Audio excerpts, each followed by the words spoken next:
Hey, what's up, Ethan? What's up, dude? I listened to that Amazon rainforest episode. Yeah. Dude, that was crazy. Dude, the treehouse? The treehouse and everything that he was explaining. I can't imagine the part where he's talking about how they would be walking on the tops of trees in the flooded area. Yeah, and you can see all of the wildlife around him. Yeah. But yeah. What episode? Do you know what episode that was? Or not? I don't remember what number. Oh, shoot. We're talking about Joe Rogan's Amazon I think it was Paul. podcast. I would know it when I see it. Let me look it up. I'm not going to play it. We're going to play the whole thing on another podcast. Just kidding. 2013 Paul Rosalie. Oh, yeah. Yeah. Yep. But that was just wild. Makes me want to do it. I want to go now. Was that... He almost died in that one, didn't he? I want to say several times, but I know there was at least once. The infections he talks about with the bot flies and... Oh, yeah. Then he goes back, and then they have disinfectant stuff there. In the States, they couldn't fix it. Yeah, You know it was a about? natural like remedy. a natural Yeah.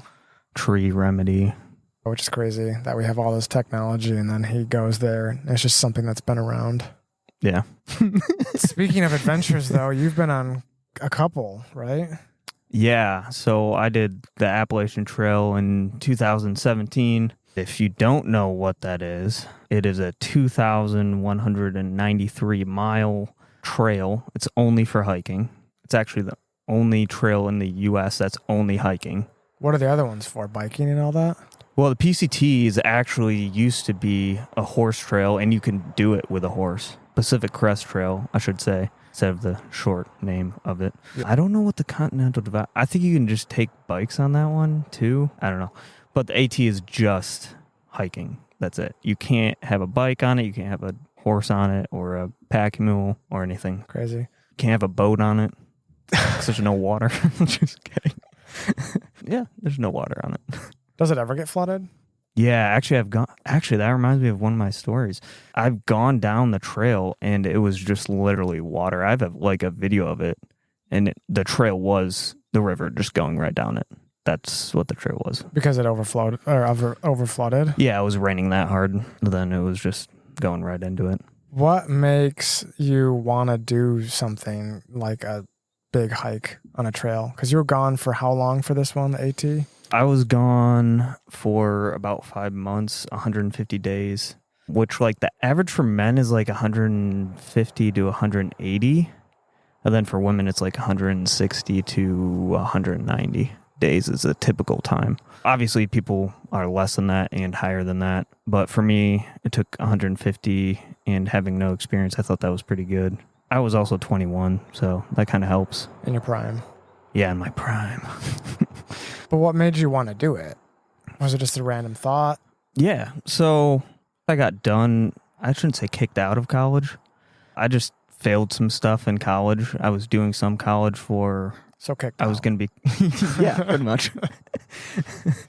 I was going to become a cop, but then I was like, it was kind of crazy. I was just working at the time, doing flooring, and then I was just watching TV. Every good idea comes from on the couch, okay? And I was watching this documentary on this guy that was just doing a section of the Appalachian Trail. And I was like, So I just started doing research, and I was like, this was in 2016, so before I did it. And I was just doing research on it, and I was like, I should go do this if I have the money to do it. I didn't even know how much money it was going to be. And I was like, yeah, let's just go do this. I think also... I looked at my siblings, and they were doing a lot of life event stuff. My brother went into the Marines. My sister went through her master's. My other sister went out to Glacier. I don't know if you want me to say their names or not. It's up to you. Okay. Nah, it's fine. It doesn't matter. Love you guys. How long was she gone in Glacier? She was gone for the summer. That would be Rachel was gone for the whole summer, which was really cool. For about 3 months? I think it was 4. Spent 4 months in Glacier? Yeah. What was she doing there? She was working at one of the lodges there. As a DNR officer? No, pretty much doing like cleaning of the room. It's pretty much like a lodge that you can go stay at, and you pay, it's like a hotel pretty much. So she would do like the cleaning and stuff, and then... Did she work out there for the novelty of it? Yeah, you get paid board, and I don't know if she made some money. Maybe she made a little bit of money, but they house you and stuff. And then you just get to chill. Yeah, and you get to chill and go on hikes, and this is just like you work 40 hours and you get to do whatever in your free time. Sounds good to me.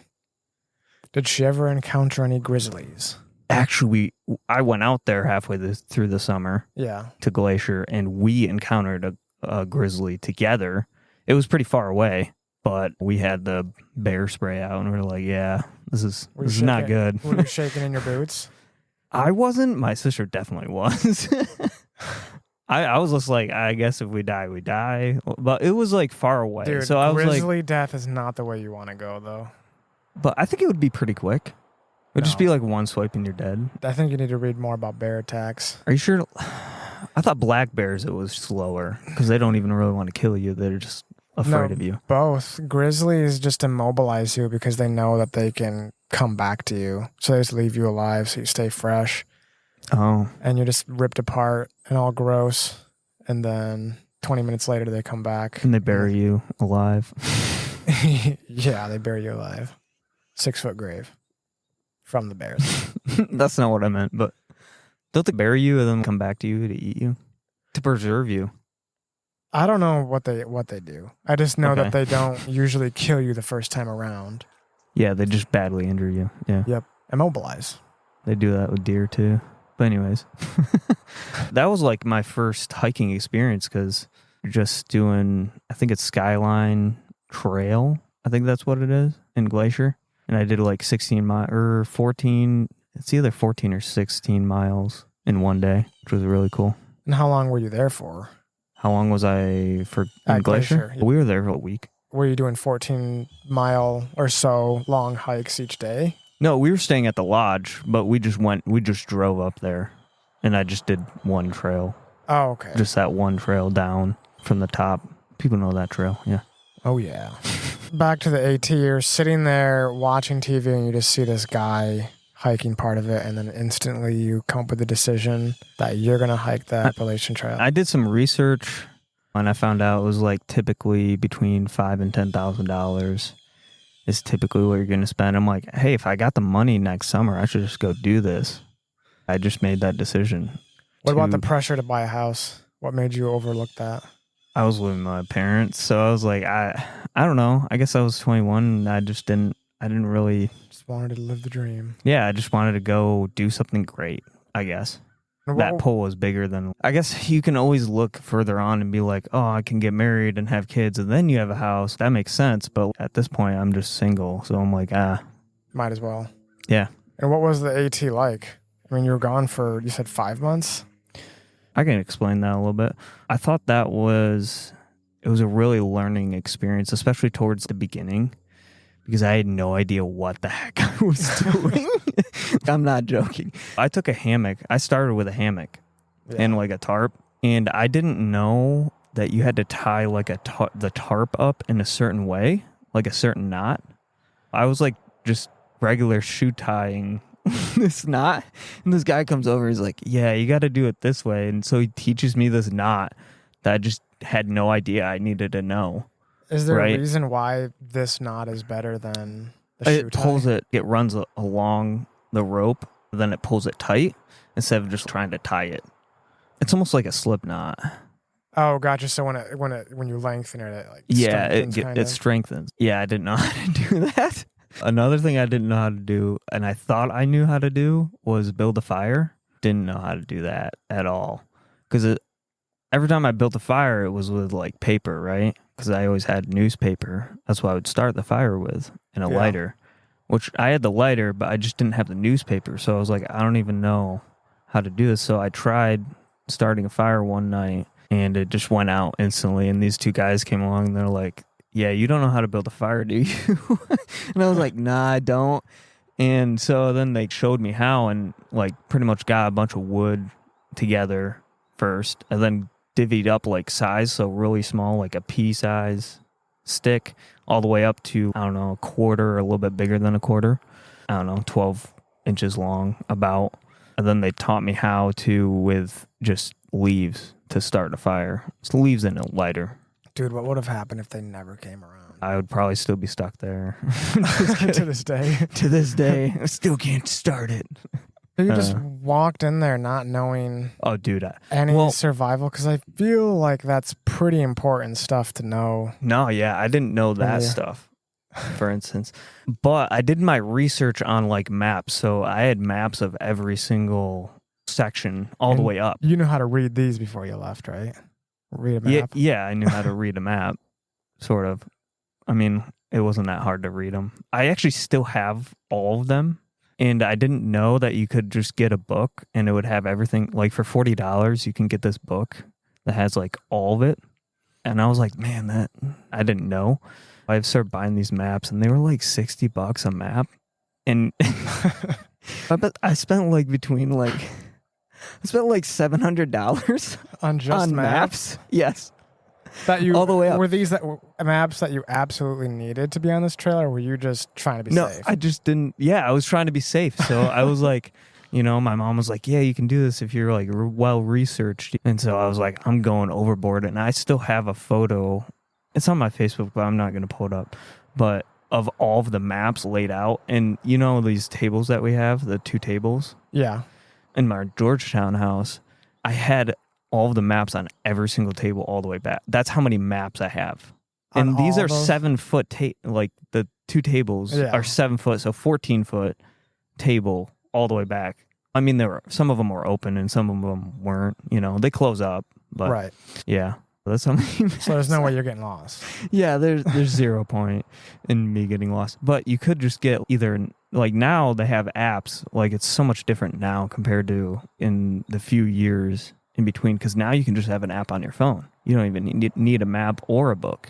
Where before people would either have a book or a map, or I think some people had the app, but I feel like if you're going to go out hiking on a big trail like that, you'd want to have the paper map instead of the phone. Doesn't the phone ruin the whole adventure thing for people?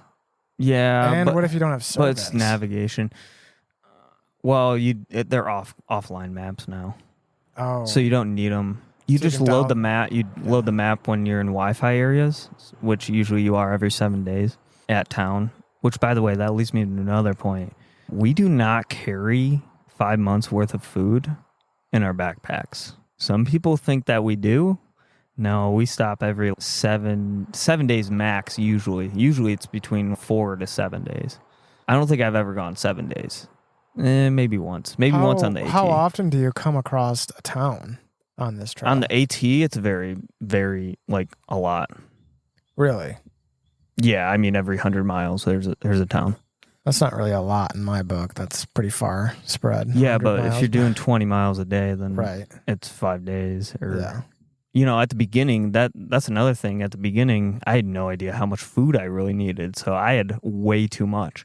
I knew I needed 7 days, but I think I did the 7 days in 5, so I had like 2 extra days. Just to gauge that, how much time is really hard when you don't know. How much time it's going to take to get to the next town? Yeah. Yeah. Now, obviously I know, but how far and how much food I can do and how much I'm going to go through in a single day.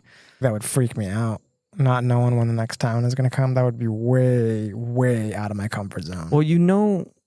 Well, that's where the research comes in. You research how far the town is, but still you're like, I might eat a lot, I might eat little. I don't know how I'm going to feel, but the first 2 weeks, you don't really hit what they call hiker hunger until you're about 2 or 3 weeks in. You're just not eating as much as you think you would because you're just not hungry because you're full from just regular life food. Yeah, and your body's probably burning whatever fat you have in those 2 to 3 weeks. Yeah. At first, and then when you're... It wasn't just me having that problem. Other people were like, yeah, I got 2 or 3 days of food coming into town, which is not ideal because that's how much weight you had that you didn't need. Ooh, we should talk about my weight of my pack. I started off with 42 pounds because you weigh them at Acaloma. Dang, I can't say that word. It's the falls it's before Springer. It's like the lead up trail. But I weighed my pack there and it was like 42 pounds. That's what I started at. Which the pack weighed 42 pounds? Yeah. Do you think that's heavy or light? For me, it would be light if I were carrying it for a day. but it would be... Dude, I just got attacked by a buck. Sorry, go ahead. I feel like it would be good for me for a day, but then eventually it would start to get real heavy. Yeah. Is that the case for you? Yeah, I had so much stuff in there that I just didn't need, though. Did you just dump it? Yeah, you dump it at the very first stop. They just have like bins. They're like hiker bins.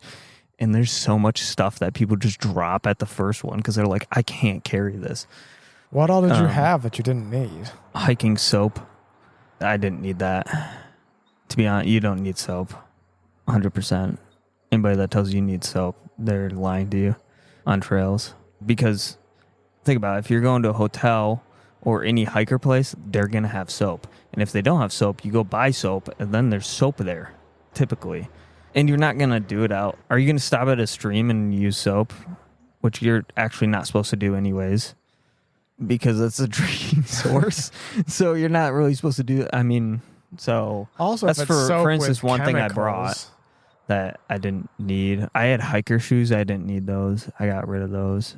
Not hiking shoes. Camp shoes. I felt like I didn't need those. Yeah, there's some people that they like either carry Crocs or like flip-flops, and you don't need those. I sent a huge knife back. I had a strap-on knife. Actually, it's still downstairs in my room. A bar knife. It's like the blade is like 9 inches long. Was that your only weapon? It was strapped to my... no, well, technically no, because I had another knife, a smaller knife, which I do believe you need, is like a smaller knife. But the big one I didn't need, so I sent it back. I sent that back home, though. That was an expensive knife. What happens if you do encounter some sort of danger and you're weaponless? You run away. I don't know what danger you mean. Bears, people, pumas. I mean, I would say people are the biggest, to be honest. Bears are not going to come at you unless they're invoked. And you have hiking sticks, metal hiking sticks. So hopefully you can use that. I've used that for loud noise to get a bear away from me. Did you see a bear on the AT? Yeah. How close? 15 feet. 15 feet? Yeah, it was right in front of me, dude. What was your initial reaction? I got a video of it. Oh yeah, I was racing. And it was like a tween bear, so it was like not like a full grown bear, but not like a little bear either. But it was like, I don't know, maybe 200 pounds. I just clacked my sticks together, and because it was right in the middle of the trail. I'm not kidding you. It was in Shenandoah National Forest. And then I just clacked my... What would you have done if it started running at you? And it was like... I don't know. I just watched a video, like a reel of a guy getting attacked by a small bear, and he beat the crap out of it. And I thought it was really interesting. I just posted on Facebook earlier. That's scary, dude. You just got to be loud, I think. You got to act bigger than you are, especially with black bears, Especially with black bears, for sure. I don't think that works with brown bears. I think Art you're of, just dead. Art of Manliness says to fight back when it comes to black bears. Yeah, it's kind of like a fight back type thing. But it was more just annoying. It kind of just turned around and was mad at me, and I was like, what? And then it just kept on running forward because it was like, well, you're annoying. And then it ran away finally, and I was like, Yeah. The other time I saw a bear was like, it was far away. It was a really small bear, and it looked like it was eating... I'm not going to lie. It looked like it was eating a bag of Doritos. I'm not even lying. It probably sounds like a lie, dude. It sounds like I'm joking, but I'm not. And it was just like ripping this bag apart. And it was like, I don't know, like 150 feet to my left. And I was like, I'm just going to keep on walking. I don't want to mess with that because it was a small bear. So I don't want to see its mom, Right. So I'm like, I'm just going to keep on walking. Like, yeah. Cubs aren't scary, but when they're with their mom, that's when it's over. Did you ever encounter any creepy people that you thought might have been? Yeah, there's this guy. He looked like a pirate out of water. I'm not even joking. He had like a staff. He had longer hair. He had like tattoos all over. Like you wouldn't believe. Yeah, and he definitely poor-ish person. Of course, a lot of people out there, they call it hiker trash. So we all kind of look like trash anyways, but he had like a big knife. He was just kind of creepy to be around. And you could just tell he's a little bit off, or he's trying to find himself, you know? Yeah. You know what I'm saying? Did he like, follow you around? No, he didn't necessarily follow me, but I just talked to him like one time, and I was like, yeah, I don't think I want to hang out with this guy. He was creepy enough for you to remember him all these years later. Yeah. People get outed really easily, though, because even though we all kind of look the same, you can tell when somebody's a little bit off. If there's like somebody sitting in a spot for too long, like you roll into a camp or a shelter, and a shelter is like 3 walled and it has a roof, and we stay in them. They're every like 10 miles on the trail. But if you roll into a shelter and it looks like that guy's been there for a while, and then when you go to leave, that person's still there, that person's a little bit off. And we have like books at each shelter. Word gets traveled so much faster than your phone on the trail. It's weird. I don't even know how. Just word of mouth, talking to people and be like, yeah, that guy's weird or whatever. Or you just find out information like, hey, this is a good town to go to. Don't go to this town. That's the other thing. I did all that research, right? Yeah. But really, the information that you get is on the trail. Because everybody is always looking at, oh, what's the next store to go to? What's the good water source? What's, you know. These are in the books, you're saying? They can be on the books. People can write that information on the books too. But usually it's just like a diary and you can talk to people like that are behind you. So if I'm traveling with somebody and then they get stuck behind me, then I can write a little note to them, which is really cool. That's so sweet. You can follow people. And if there's somebody that you've already met and they're in front of you, then you can get their notes. Then you look through the logbook, and we all have trail names. So. And your trail name? Oh yeah, my trail name is Monkey Man. Is there a reason for that? Okay, yeah, let's go into that story, dude. At the beginning, so like I said, I had a hammock, right? I think it was like the 3rd night. I come up on the shelter, and it looks like it's going to be packed out. I think I came up on it 12-1, but I just decided to stay. I was pretty tired.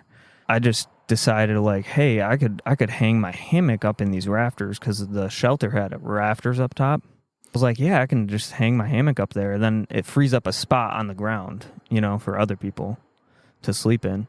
I put my hammock up there, and then some big guy comes along. He's like, oh, man, you look like a monkey up there. And I was like, I don't know if I can just go with monkey. That sounds weird to me. Come here, monkey. Yeah. It was weird. It was like 6 feet up. I had to like jump to get to where my hammock was and then pull myself up. But they had like little pegs on it wasn't that hard. But so I was like, I could go with just Monkey Man, and that sounds cooler. So that's what I did. And it just stuck. And it's weird when you get a trail name, it seems like everybody just instantly knows. Like I said, that word of mouth is just so much quicker. And like 70 people just knew, because like about 40 to 70 stayed at the shelter that night. Yeah. Just people knew. And even when I would walk up to people, I was like, hey, what's up? I'm Monkey Man. And they're like, oh, yeah, you got your trail name yesterday, you know, like that. And it's like the legend of Monkey Man, I guess. I don't know. Was there people that knew who you were that weren't at that camp? You would say, hey, I'm Monkey Man. And would they ever people that I didn't meet, but word of mouth just went ahead or behind, whatever. I was like, oh, that's weird. It's kind of cool at the same time. And does it transfer to other trails that you've hiked on, the name? Yeah, yep. I would say that's kind of like a name that you keep. You can, I mean, I've heard of people transferring names, like different names for each trail that they do, or they can change year to year, but I would rather keep it just because it's a cool one. I think people change when they don't like theirs. If it's maybe something inappropriate. I ran into this one girl, and her name was Man Eater. Oh. Yeah. Oh. I was like, yeah. I don't think that's a great trail name. No. Do you want to know how she got that name? Maybe I shouldn't say. You can explain it well, in a clean way. I don't know if I can. Maybe we can't. You can tell me off the air. Yeah. Trail names are pretty cool. But I don't know. I want to talk about a little bit how hard it is to make it through the AT. Because there's some, well, I can also give you examples of why so many people get off the trail. One, they probably didn't want to do it anyways, but they might have started a through hike and they figured out it wasn't for them, which is fine. If you get 3 weeks in, it's like, it's not for me. You just go back to the regular life. Only 1/4 of people that start a through hike actually make it. And what is a through hike? Through hike is 2,193 miles. Doing it in a seasonable year. A year starts in January, ends in December. That's a season. They would start in January and then go to the end of the year? No, they can start whenever they want, but I'm saying like they complete it in that time. You can't... A full 365 days. Right, yeah. Well, yeah, but like, can't... Like, that's why I say it starts January, ends December, and then the next season starts. You're not considered a through hiker if you do half of it, and then a year later you do the other half. Right. You're not a through hiker. You're actually like, you'd just be a long... In other words, it's doing the whole trail in one go. Yeah. Okay. Yeah. I didn't know. I thought you were just saying like you had to do it in a certain amount of time. You sort of do. You have to do it within a year. Yeah, within that calendar year. Gotcha. Where were you going with that? Sorry. You were saying that the AT was really hard for a lot of people, and 1 in 4 people only make it. So I think the year that I did it, about 10,000 start. And you could be going either direction. I went south to north. You can also go north to south. South to north is considered northbound, or NOBO, what they call it, northbound. And then same thing. Anyways, yeah, or Sobo. There's 10,000 people that started, and I think it was 2,800 that I saw on it that actually finished. It's maybe a little bit over that 1/4 amount makes it, but a lot of, I would say 50% don't make it past the first 3 weeks just because they find out it's not for them. Or to be honest, I got injured about 2 weeks in, and so I understand that people quit. You got injured? Yeah, so the elevation, I'll lead up to this, but the elevation gain is 515,000 feet of gain, which means you're having pretty much the same amount of decline too, just saying in the whole trail. It's very up and down all day. So I might do 7,000 of gain in a single day, which is quite a bit, but I'm also going down that. I got to 2 weeks in, and I was coming down a really hard trail, and just the impact was hurting my knees. And that's where I would say it's actually harder to go downhill than uphill. Like uphill, you're just using your muscles, which downhill is harder on your joints. I wouldn't say it's like an injury, but it's like you can work through it. You know what I mean? I just took a couple of days off. Yeah, it was just overused. In town. Yeah, I took a couple of days off in town, and I started taking fish oil, which helped my joints a lot. But I understand how people would hit their ankles, their knees, just maybe even their hips if they have a hip problem, that they would get injured from that and just go home instead of actually pressing through. I took 2 days off, and then I was still injured going out, but I'm like, I'm going to tough it out. I'm going to tough it out and keep going. What happens if you get seriously injured where you're not able to tough it out? Break a leg. Mean like, yeah, that does happen. Your trail season is over. You can't really come back from that. Depends on how bad it is. If you really break your leg, I don't think you should keep on going. How do they get off the trail? Does somebody need to support them all the way to some town, or? Hopefully a road is close by. Yeah, somebody would help you. I've heard of some injuries that were pretty bad, yeah, and where you have to walk 3-4 miles to get to a road crossing on whatever broken leg, and hopefully somebody's there to help you. I've heard of people break, usually it's their hand because they fall, they put their hand down, and usually it's like, oh, frickin' broke my hand or something like that, or your wrist. Right, and you can at least walk and then you can at least walk with it, and yeah, maybe somebody else can carry your bag, I don't know. But yeah, that is scary out there. Not gonna lie, and I've thought about that before, where it's like, if I get injured, I'm crawling away. I guess I'm crawling back, crawling to the closest area that's safe. Yeah. I had a spot device or a Garmin's that are SOS, and if you're actually injured, then you can hit that SOS. But I don't know if they would charge you. So usually it's like $10,000 if you hit that SOS, because they have to get a helicopter to you. Right. Either you're going to pay that. I don't know if they would make it you pay it if you're actually like injured, though. It might just be like taxes, pay for it, Sounds like death would be the better option. Dude, okay, death might be, I'm dipping into PCT a little bit, but a python bite might actually be cheaper just to die. Because if you get hit by a python, it's like $1 million when the day's done to pay for the venom and the treatment to get off the trail. Yeah. Yeah, I looked at it.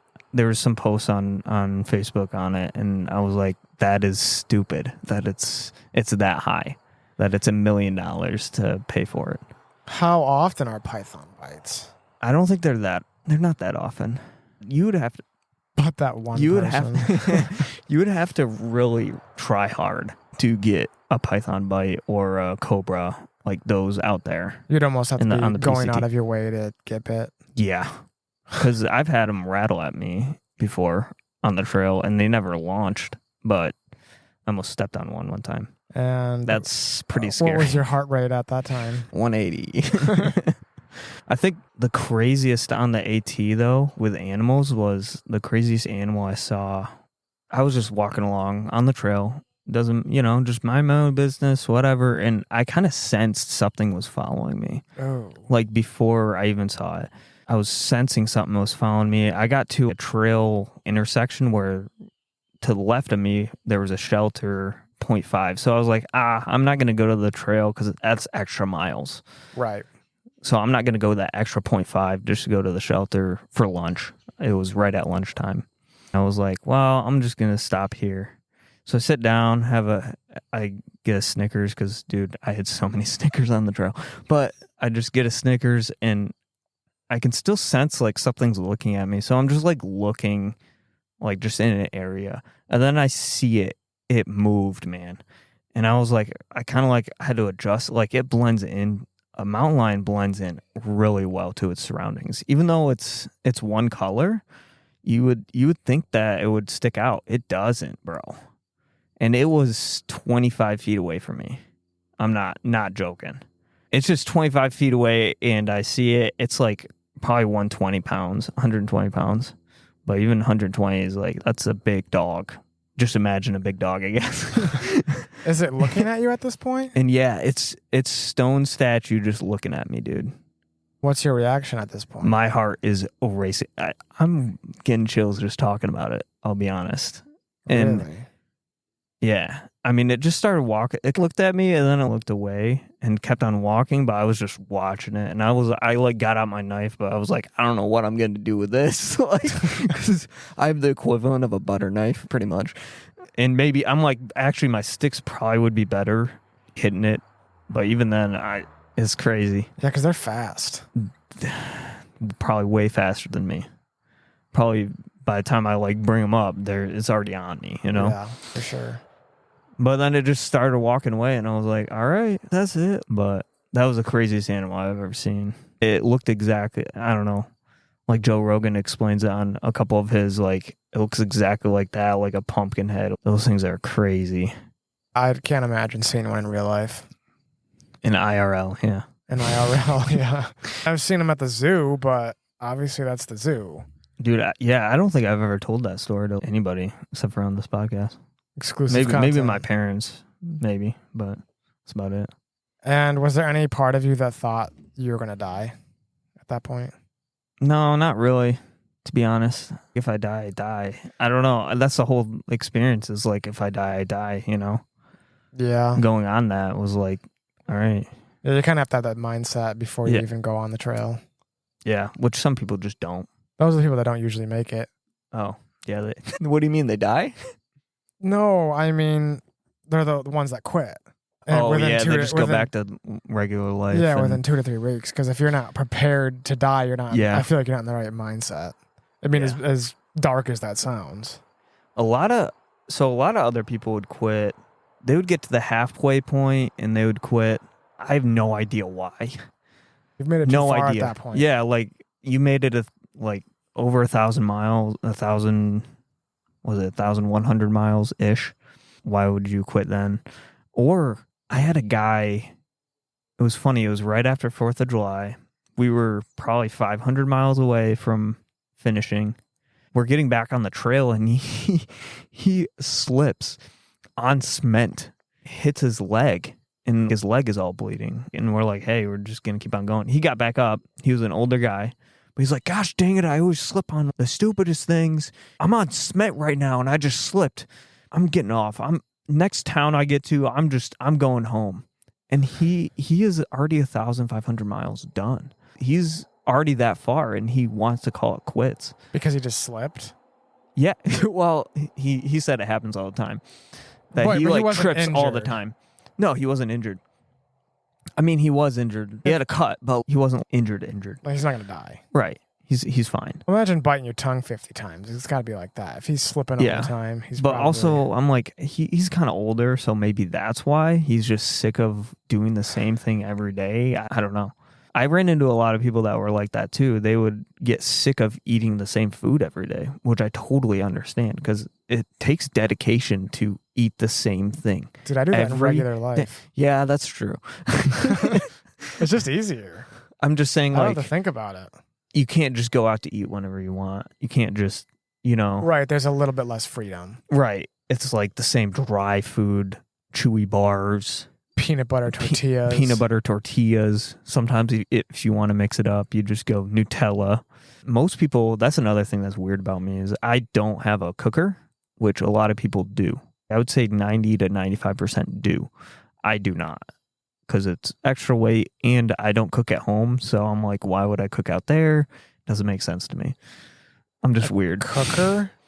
How big is a cooker? It's like if you put both your hands together, like it's about that size. Like, Gotcha, about like this size. And what can they even cook on that? Seems really small, is why I asked. You have like a little, like a cup thing. You ever been in? Man, you need to go to Cabela's, bro. So I was about Cabela's. I'm just kidding. I do. Like, they have like little cup things, and it's hard to explain. If you're a hiker, then you'd know what they are. Yeah. I probably would. But you didn't bring it because it's just extra weight. So you ate all cold, dry food. Yeah. Room So a lot of temperature. tortillas, bagels with peanut butter. Sometimes I'll get bagels. Oof. They are so good. Bagels are so good, but at the same time, they just take up a lot of space. They're not super heavy, though. They have a lot of air in them. Did you ever think about just getting I'm a carrying stick it. and then cooking it on the fire? Warming it up, getting a little bit crispy? I didn't, but I did that on the PCT a lot. I did that with hot dogs. I'd pack out hot dogs and just put them on the... How did I you would keep sharpen hot this. dogs not rotting?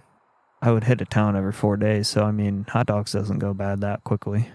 I looked it up and I was trying to figure out how quickly they go bad. And they said usually they last between 4 and 7 days outside the fridge. Really? Yeah.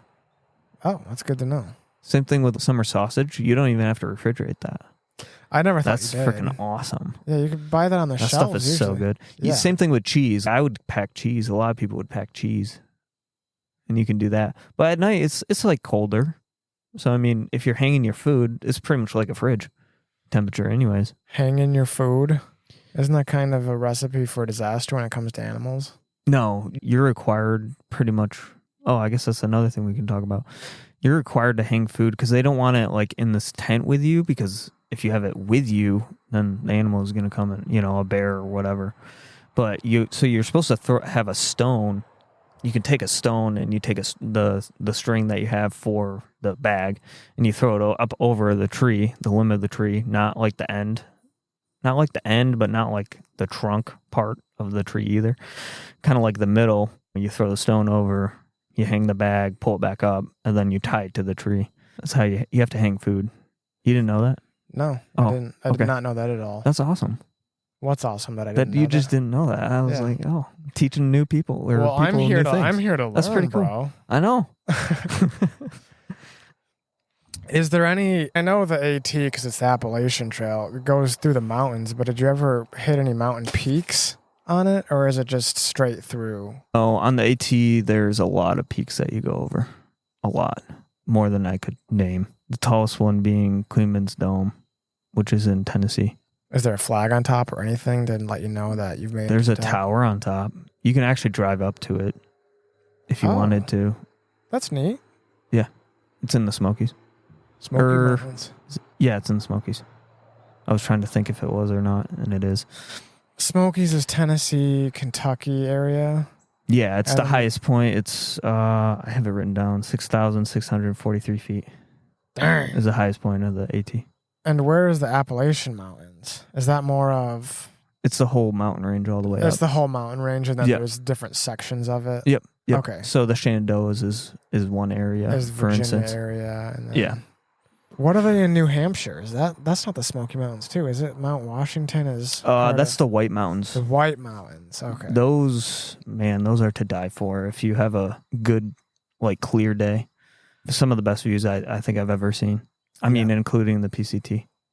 I've taken the lazy route and have driven up Mount Washington with my family. Yeah, that's really lazy. And I always hated those people because I got up there and I'm like, yeah. You hiked to the top of Mount Washington? Yeah. It goes, the AT goes up to it. And that's not taller than the other one that you mentioned? No, the Mount Washington is 6,200. But everything around it, it's cooler because everything around it is way lower. Where Clingmans Dome is everything around it is kind of close to that same height. Yeah. Well, even the lower parts are still at 5,500, so it's not that cool. We made it to the top of Mount Washington. It was just clouds. Oh yeah, we were in the clouds. I mean, it was cool because I was in a cloud, but you couldn't see anything. I had it on a clear day. It was really cool, and it only has a clear day every, I think it's 30 or 40 times a year. That's it. Wow. Yeah. That's wild. Other than that, it's pretty much covered. Or you just can't see the bottom. So, maybe the top will be clear, but, you can't actually see the land below because there's clouds below it, which is because of the wind, pretty much. Also recorded highest wind speed on Mount Washington in the world ever recorded there. Yeah. Because of the design of it. The building on top is chained to the ground. It's also cemented to the ground. Yeah, I mean, it's got to be both, but it's just funny because it's crazy up there. Yeah. Because when we were up there, the winds were strong. Yeah, and that's probably only below 60 miles an hour. Yeah, what's the fastest that's been recorded? They just had a new recording. It broke its previous record. The record before was 190 miles an hour. Dude, I can't imagine. Don't know what the new record is. I'm guessing it broke 200, though. It's 212 or something. Crazy. Yeah, I'm pretty sure you get blown off the mountain. Especially me weighing only 140. And just go, woo! There I go. Hopefully I have a parachute. And you did hike the whole AT? Yeah, yep. All the way through? Yeah. So you were a through hiker? I was a through hiker. Wow. Class of 2017. What state does it start in again? It starts in Georgia. Springer Mountain is typically the start point. But I did the approach trail. It's technically I had a couple more miles added to it. Look at you, more accolades. 7.5 more miles. I think the other worst part that gets people is how long Virginia is. So Virginia is 550 miles, which I actually wrote down all the miles on here. But it's 550 miles, which is the most, which you get the Virginia blues because you're in it for so long. Yeah. Is it just the same thing? Is that why? No, you're just in the same state. So when you get to a new state, you're like, yeah, we got to a new state, it's an award. It's it's like a mini achievement. Yeah. It's if you're playing your COD game, you get the one before gold, and then you get gold, and then you get diamond. Anyways. Right. No, I know what you're saying now. But it's because you're in there when for so long. When you're in Virginia for 550 miles, you're like, man, this is so long because that means you're there a month and a half in the same state. Virginia's hot, right? And humid. It's hot and humid, but the year that I did it, it was in May, and the typical rainfall fall in Virginia is like 4 inches of rain, right? In May. We had 14 and a half inches of rain in May, and it didn't stop. Pretty much it didn't stop raining for a whole month. I think we had one clear day. Talk about and so you're Virginia just blues. Yeah, you're just wet all the time. And it got a lot of people to quit and a lot of people to just jump forward to be like, I'm out of here. I don't want to be in this rain anymore, which you can do. I don't recommend it because I'm a purist. And what I mean by that is people jump around a lot. They go to different states and they just do that state and then come back to it later. I just want to go from point A to point B. Yeah, for sure. So that's what I mean by purist. And I want to carry everything on my back. Some people, they'll do what's called slack packing, and they'll give their pack to somebody to drive forward for them. And then they're not actually carrying the weight of the bag. They're just carrying like a day pack, and then they, get to that person, take their stuff back. I call it cheating, in my opinion. For sure. If you're gonna hike, you gotta go all in. And there'd be people trying to set records, and they would do the same thing, except they're slack packing the whole trail. So they stay in a camper every night. Every night? Yeah, but they're doing 40 or 50-mile days. But then they're staying in a camper. It's more of like an achievement of doing it as quickly as possible instead of actually like doing it more of a purist way where you're carrying everything on your back. That sounds like it defeats the purpose. I would want to enjoy what I'm seeing while I'm hiking. Yeah. I don't really care about speed at that point. Yeah. Unless there's $1 million reward, then I can see why you do it. But something tells me there's not.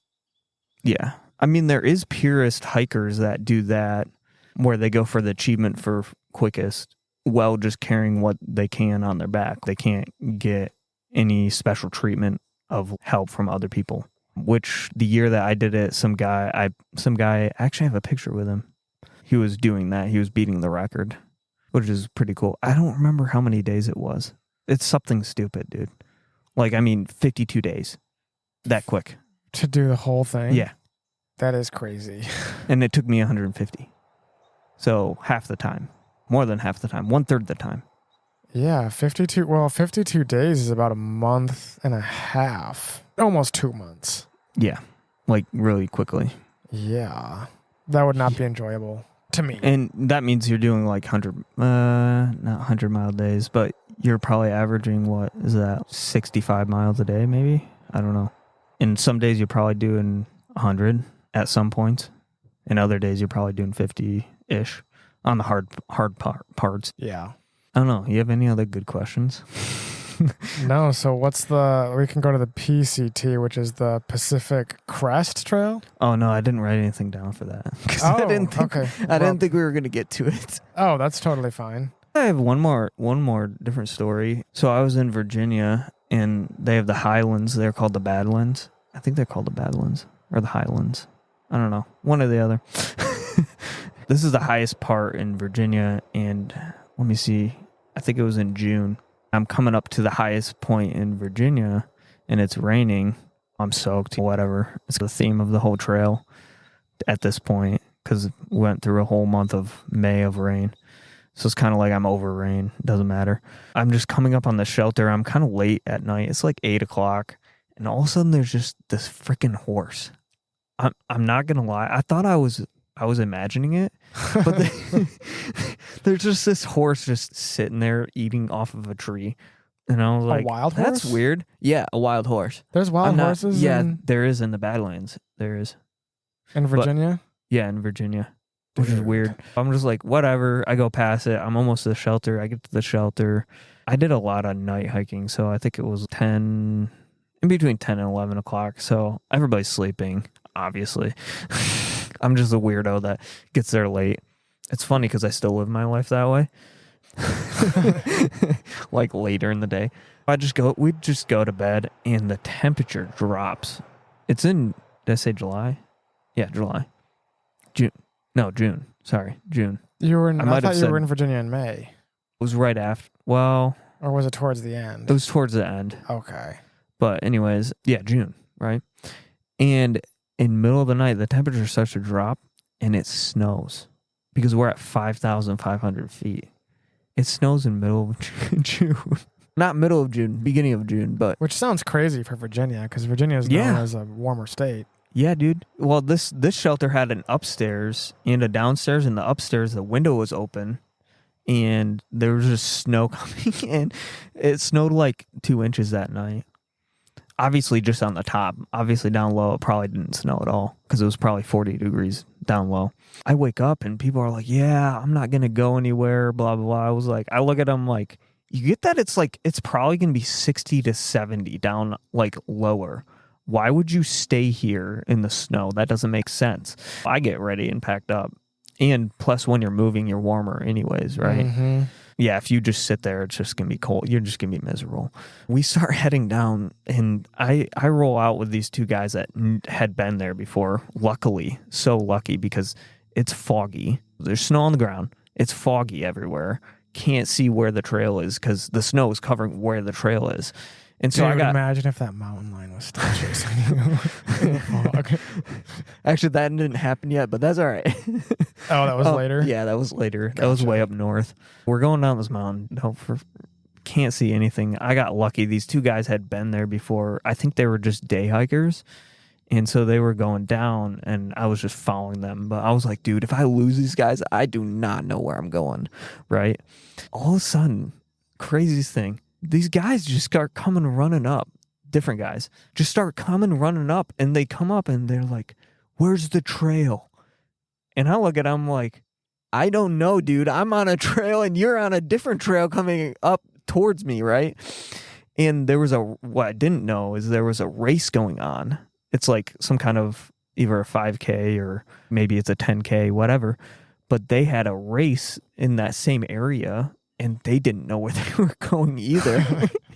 And so it was just a weird occurrence. Like, and then finally, yeah, we got down the hill, and sure enough, it was 65 when I was eating lunch down at the bottom. No snow, and it ended up being a nice day. It actually cleared up, but it was just like a weird occurrence of these runners just come out of nowhere. That would freak me out. I would think it they're wasn't. running. I just I saw would think like they're running from I saw something. 2, and then 10 minutes later, I saw 7 more just coming by. I was like, I don't know. I don't know who was in the right way. I don't know where they're going. I don't think they know where the trail is. I don't know where the trail is, and it's all ice on the way down too. It was all ice on the way down because it like froze. It was like frozen water because it rained and then it froze. And it froze. Yeah, it was terrible. That's a wild story. Yeah. Yeah, Yeah, what? I don't know. I was just looking at what you're doing. Oh, yeah, I think we can end it here. Yeah, Yeah. that's what I was going to say. So, yeah, trail stories with Ethan. Yeah. I actually like this. I think I want to do more Yeah. episodes that are just one-on-one. It's really interesting to hear people's stories. Yeah. Well, next time we can do the PCT a little bit. Yeah. I think I have more from the AT, though, than the PCT. But probably because it's just been more years. I can remember it better. For sure. But, Well, yeah. everybody, cool. thanks for listening. Until next time. All right. Bye. See you.